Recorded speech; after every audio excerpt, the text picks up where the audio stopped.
This is Earth now. We got the moon going around the Earth, like that. And it takes about, well, from say one full moon to the next full moon, it takes about 29.5 days. Right, so we can have eclipses, periods like that. Alrighty, the moon's orbit around the Earth is not in the same path as the Earth, it's angled by about 5 degrees, just a little bit. About 5 degrees means it passes in between us and the sun. Most of the time it could be up to as much as 10 times its diameter above or below the sun. I'm not going to see it anyway because it's right beside the sun in daylight. Right, but there's a couple of times in the year when it does pass close to the Earth's plane of its orbit. Right? That's when we can get eclipses. We'll have a picture of that there. Another thing, the orbit isn't circular. All orbits are elliptical, like oval shaped. So that means the moon's going to be closer to us and sometimes farther away. That has a role in what types of eclipses we see. And so it can be as close as about 356,000 kilometers along water. And it can be as far away as 406,000 kilometers. And so they call that perigee and apogee. And I think that's all I have to say with the plastic balls here. Used to throw them cards. Let's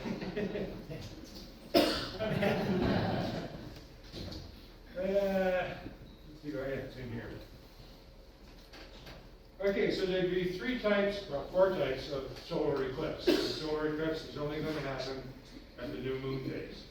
And 2 weeks before that, and 2 weeks after that, we can have an eclipse of the moon, or a lunar eclipse. Right? So, I can barely see that. That's why here we go. Now, if you can see that, this is a partial eclipse. So that means the moon doesn't completely cover the sun. It's maybe just a little tiny bite out of it. It could take almost entirely out of it. Maybe 99.99% of it covered, but not completely. And let's see for parts of the macadam, we're going to get one just like that in a few days. Let's see where the eclipse goes. So that's a partial one. Here's the sun. Magic trick here.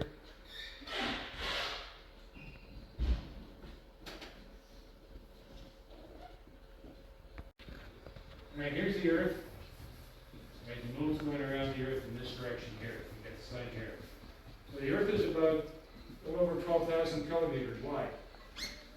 Right, so somebody here or over here, so they would be seeing this eclipse here in the morning sky. People over here seeing it in the evening sky. People here seeing it midday. And at midday, it's going to be about 6,000 kilometers closer than people seeing it in the morning or evening.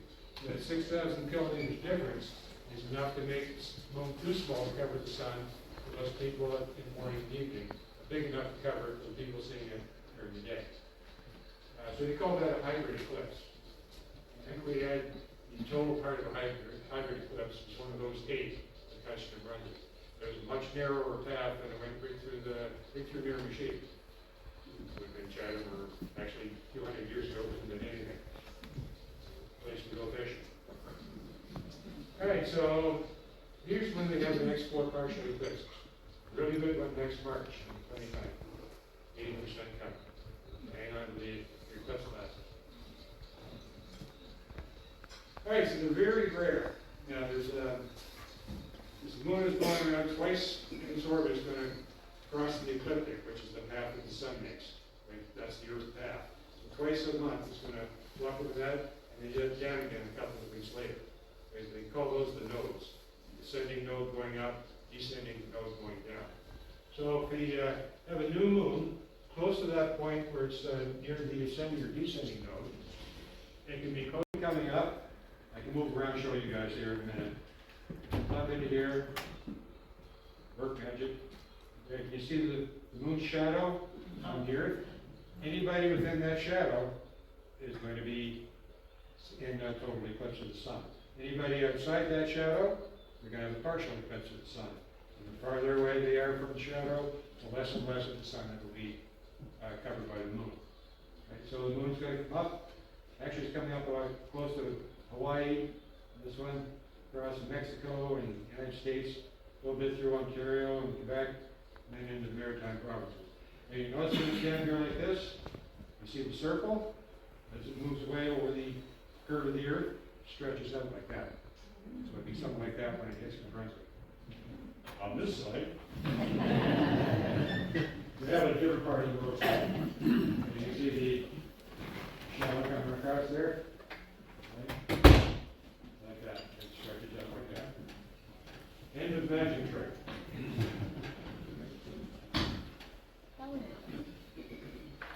And it's safer to watch like this when you just use the ball.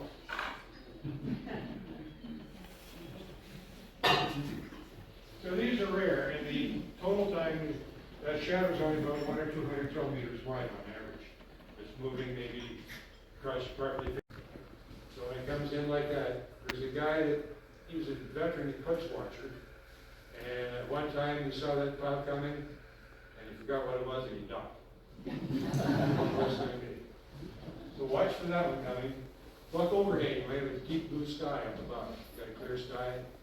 But around the horizon, 360 degrees, it's like twilight. With a reddish glow all the way around.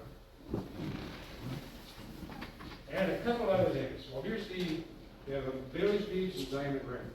So here's the shadow. It might be hard to see in this lighting. But there are two pictures here. Over here. The same area, two pictures taken 1 second apart. So in this area, you may be able to see it's fairly light. But on this side here, some noticeable darkness. That is probably, you can't see it with the lighting here at the time. So that was the moon shadow moving very, very quickly. 1 second it's not there, next second it is. It's moving at more than a kilometer per second. So, good thing to watch for. Now, when the sun is almost completely covered, well, the outside of the moon to us looks like it's smooth. But we all know there's mountain peaks on the moon, some of them 4 or 5 kilometers high. There's craters on the moon from 4 billion years ago or more. Mexico, up through Texas, into the across the middle of the United States there, up into Ontario. So parts of southern Ontario are getting fairly close to the center of the shadow. Kingston and Hamilton are pretty good, Niagara Falls. There'll probably be a lot of dual events, or soon to be dual events in Niagara Falls, are being proposed. Some people like to propose during the diamond ring effect. And they miss the best part of the eclipse. Right, then it comes up through Maine and into New Brunswick. So here we have it coming through Maine. That's how wide the shadow is, about 185 kilometers. And roars across New Brunswick through the western half of PEI, just catches the northern tip of Cape Breton Island, and then on to maybe the western half of Newfoundland. Right? And then once it's off of Newfoundland, it lifts off the Atlantic Ocean and it's gone. You don't get it in Europe, except for maybe St. Pierre Miquelon. Any place, even remotely close to the shadow like that, you're going to get partial phases. So here we are, coming into New Brunswick. And here we are.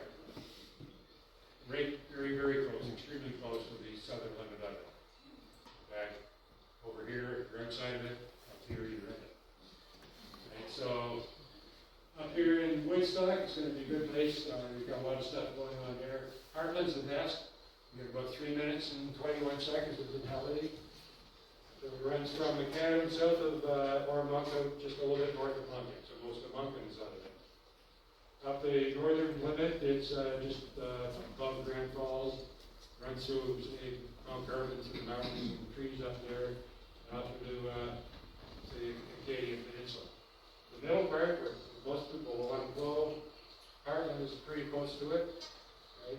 Forrestville, Bristol, not too far, Woodstock, Doketown, Boystown, we're pretty close to it, Blackwell, Rogersville, pretty close to the center line, and it goes off from Brunswick in the northern part of Cushing-Prague National Park. Okay, there's a little bit more there.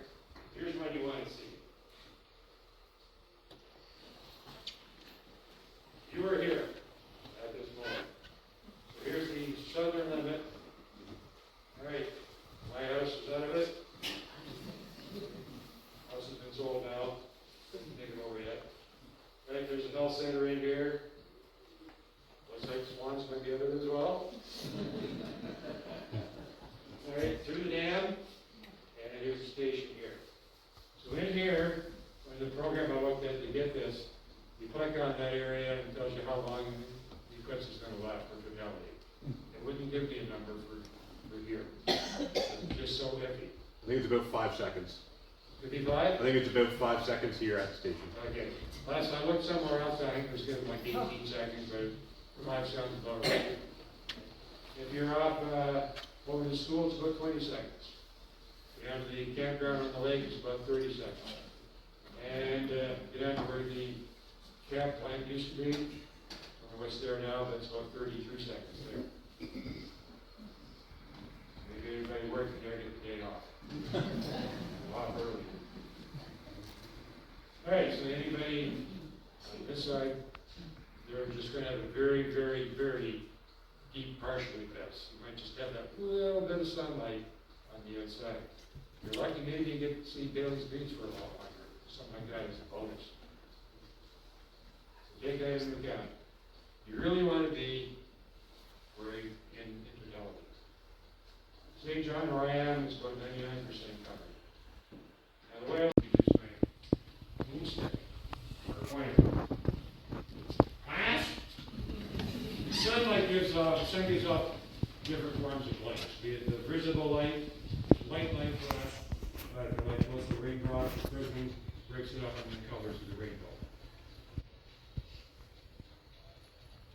Okay, it also gives off infrared light, which is, we feel is heat. It gives off ultraviolet light, which gives us sunburn.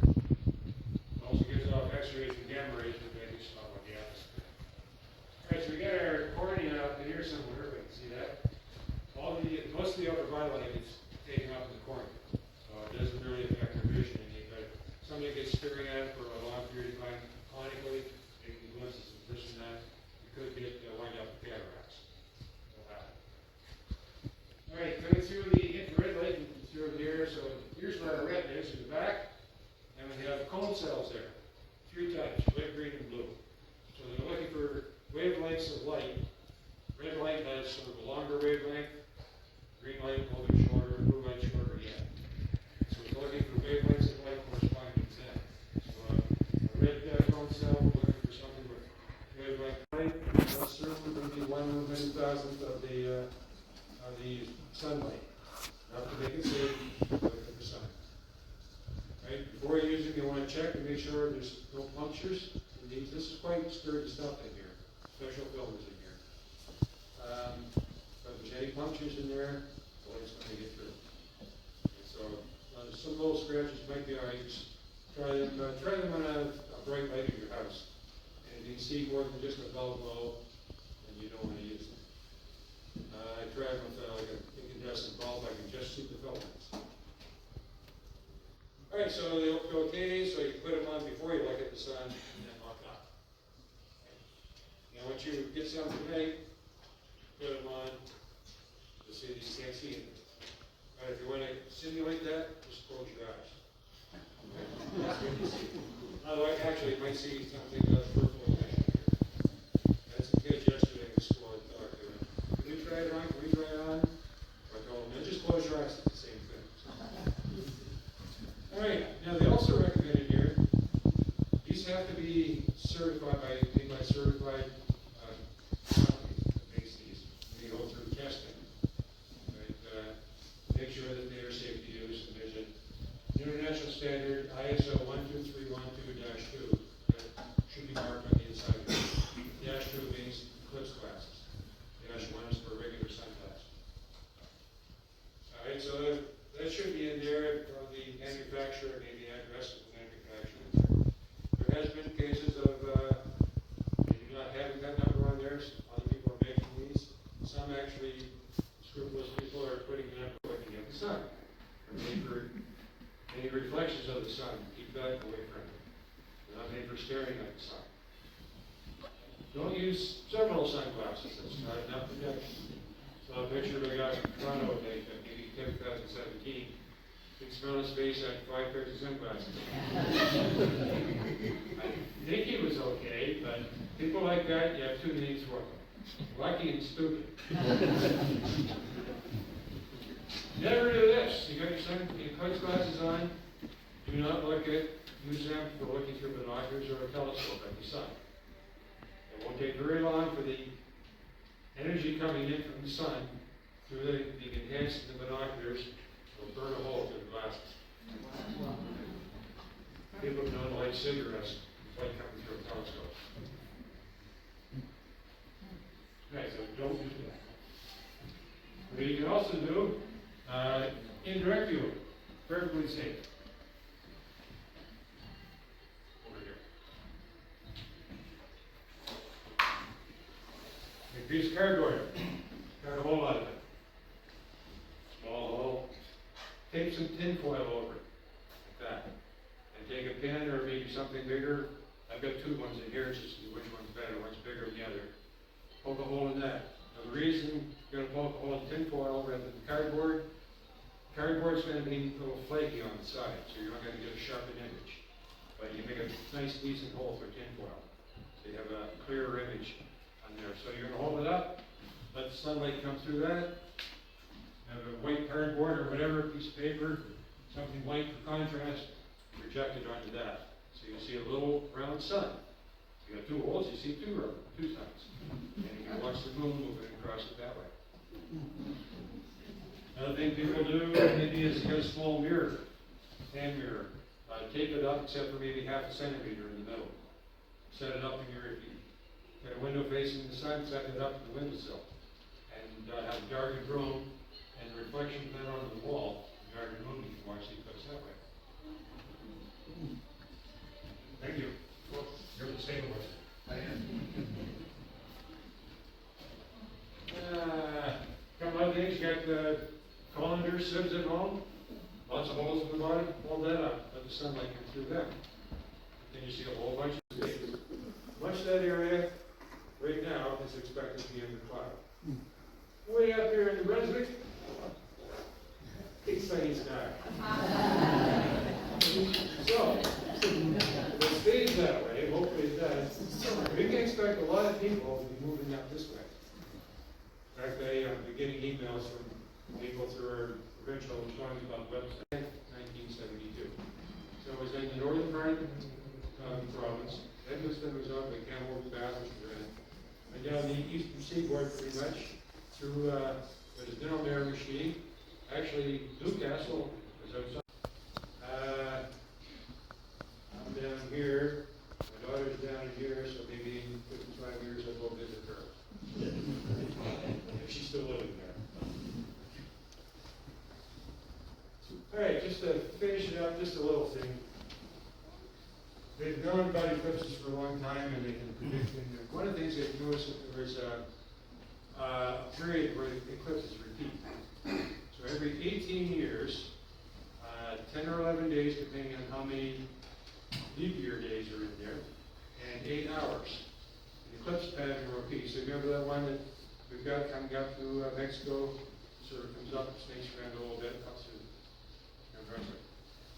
In 18 years, 10 or 11 days, and 8 hours, there'll be an eclipse happening with that same shape. But that 8 hours puts it 1/3 of the way around the Earth. So we won't be getting, these guys a little bit of the partial, maybe not. 18 years, 10 or 11 days, and 8 hours later, 2/3 of the way around, the same one. But they call that a seros, that 18-year period. Yeah, how long should you wait before you use them again? Probably give it 5 minutes or so. Okay. Yeah. Can I use the glasses to put on my phone and? Well, I've read that that's safe, that there's protect your iPhone. I don't know for certain, but it's on the internet. Well, somebody's Alan Diary, our parents #1 national photographer. Presentation of him. He recommends take your iPhone, put it on a tripod. They're pointing up for it there, but don't turn it on. Set it behind you. And about 2 minutes before fatality, start a video. So you get the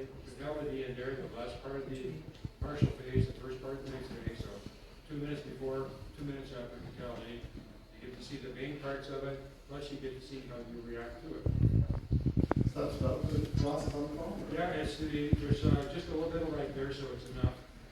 Not enough light to really cause damage. Essentially there, yeah. I have a telescope with a sun filter, but it's for the eyepiece, it's not for the. That's an old telescope, isn't it? Well, yeah, it's pretty good.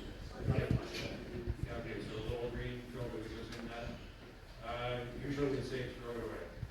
What's happened before, that's in there, you need one on the front of the telescope to block the light coming in. So with that one, you got all that light coming in, all that energy coming in to the telescope being enhanced, it's enough to crack that filter. And that's happened before, and people got a damage surprise. So that's like the kind of magnifying glass with the sunlight. Yeah, yeah, only much more powerful than the magnifying glass. Yeah. Can you tell me, will this eclipse affect the tides? It will affect the tides because it's a new moon. So we have the highest tides of the month during the new moon and the full moon. And because the sun and moon and the earth are lined up and it's times like that when you get our spring tides, our highest tides of the month. And this may cause other kind of repercussions, such as earth tremors or earthquakes or any of these kind of things? No, not a chance. Might happen, but it'd be a coincidence. No threat. So what time is the totality of us? Roughly around 4:34. Okay, here it's just going to be 4:34 start to stop. That is the totality of us. No, you don't need it for the mortality. That's the time you don't need it. You need it for all the other phases of it. That's what you need to know. I have a question. All these fear mongering, you know, Yeah. internet stuff is saying, you know, get virus 3 weeks and 2 weeks and extra. Yeah, all okay. So it's not gonna. Social media is a wonderful thing. Satellites or People just fake love, machines or you know, anything like that. things might happen, but it's going to No. You mentioned that the eclipse can damage your eyes. Can it also damage like your camera in a way? Yeah, if you don't have the filter on there and you're looking, Might get a deal. using it during the partial phases before it gets mostly covered up. Just like pointing at the sun. Okay. Does anybody take pictures of the sun with the camera? Right. You said the last 2 minutes. Not directly. Yeah, right, yeah, by that time, it's still light coming through, but it's not a good reason test. So the camera is not quite as sensitive to the damages. Well, this time last year, I thought I'd come up here and, telescope and stuff like that, and I decided it's gonna be me day. Where you go? I'm a brother Ray in Eckwood, so we're having a family event up there, where we have 2 minutes and 52 seconds. Where is it? Eckwood? Oh, yeah, well, I'm from. You know that guy with the white sunglasses?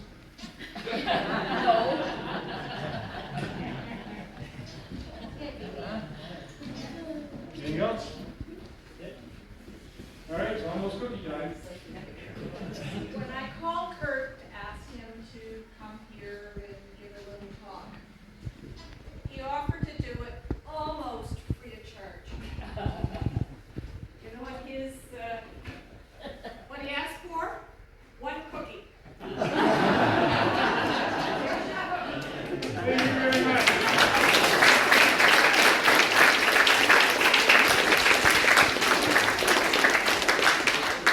No supper.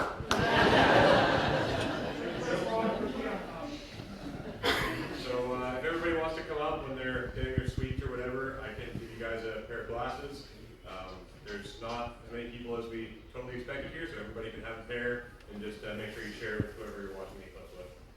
And thanks everyone for coming in. And if you want, you got a moon gazer sky.